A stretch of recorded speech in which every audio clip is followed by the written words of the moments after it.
Extension మరొక 150 ఎకరాలకి పెంచుతామన్న తర్వాత ఈ రోజు ఈ సమావేశ మందిరంలో గిరిజన బిడ్డలందరూ కూడా శాంతియుతంగా ఉన్నారు. ఆ సమస్యకి మీ ద్వారా ఒక ముగింపు లభిస్తుందని చెప్పి మేము ఈ సందర్భంగా ఆశిస్తా ఉన్నాం సార్. ఇకపోతే మా అజిరెడ్డి గారు ఎమ్మెల్సీ గారు పటాన్చెరుకి ఆర్టీఓ కార్యాలయం మంజూరైంది, ఆర్టీఓ ఆఫీస్ లేదని చెప్పారు సార్.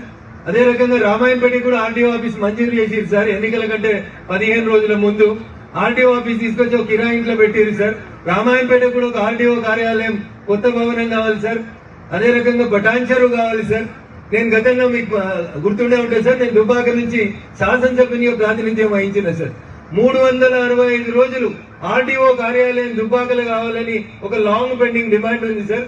దయించి దాన్ని కూడా మీరే రెవెన్యూ మంత్రి గారు మా జిల్లాకు వచ్చిన సందర్భంగా మొదటిసారి మిమ్మల్ని కలుస్తా ఉన్నాం కాబట్టి దుబ్బాకకి కొత్త రెవెన్యూ డివిజన్ ఆఫీస్ తో పాటు రామాయంపేటకి అదే రకంగా పటాన్చెరుకి ఆల్రెడీ మంజూరైన ఆర్టీఓ కార్యాలయాలు ఉన్నాయి కాబట్టి వాటికి నూతనంగా సొంత భవనాలు ఏర్పాటు చేసుకోవడానికి అవకాశాన్ని కల్పించమని మీకు ఈ సందర్భంగా విజ్ఞప్తి చేస్తూ, ఇంకా చాలా విషయాలు మాట్లాడాల్సి ఉన్నాయి సార్. రైతులు చాలా మంది ఉన్నారు, కానీ మాకు అతిథిగా వచ్చిన మీకు అన్నం పెట్టకుండా సమస్యల్ని ముందు పెడితే మంచిది కాదని చెప్పి నాకు ఇచ్చినటువంటి చిన్న అవకాశాన్ని సద్వినియోగం చేసుకుని రైతన్నలు కూడా నాదొక విజ్ఞప్తి.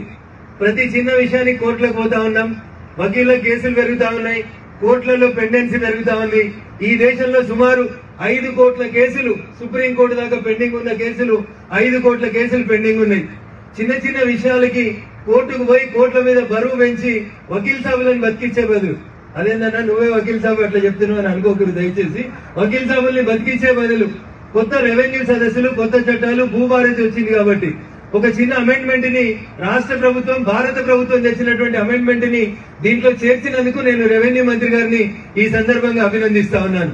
ఎట్లయితే మనుషులకి ఆధార్ కార్డులు ఇస్తా ఉన్నారో అట్లే భూధార్ కార్డు అని ప్రతి రైతుకి తన సర్వే నెంబర్ తో పాటు తన పాస్బుక్ తో పాటు ఒక భూధార్ కార్డు నెంబర్ ఇచ్చి రిజిస్ట్రేషన్ జరుగుతున్నప్పుడే వాళ్ళకి ఒక మ్యాప్ ఫోటో తీసి దాని బౌండరీస్ ని కరెక్ట్ ఫిక్స్ చేసి ఇస్తే కోర్టులలో 5 కోట్ల కేసులలో దాదాపు 2 కోట్ల కేసులు విత్డ్రాగా ఉండడానికి అవకాశం అవుతుంది. కాబట్టి మీరు జ్యుడిషియరీ మీద కూడా కొంచెం బరువు తగ్గించిన వాళ్ళు అవుతారు కాబట్టి ఆ దిశగా ఆలోచించాలని రాష్ట్ర ప్రభుత్వానికి విజ్ఞప్తి చేస్తూ, అవకాశం ఇచ్చినటువంటి వేదిక మీద ఉన్నటువంటి గౌరవ మంత్రివర్యులు, ఇతర పెద్దలకి, వేదిక ముందున్నటువంటి రైతన్నలందరికీ పేరు పేరున మరొకసారి నేను శుభాకాంక్షలు, అభినందనలు తెలియజేస్తూ, ఒక్క మాట సార్, ఎద్దేడిసిన వ్యవసాయం రైతేడిసిన రాజ్యం బాగుపడదు సార్.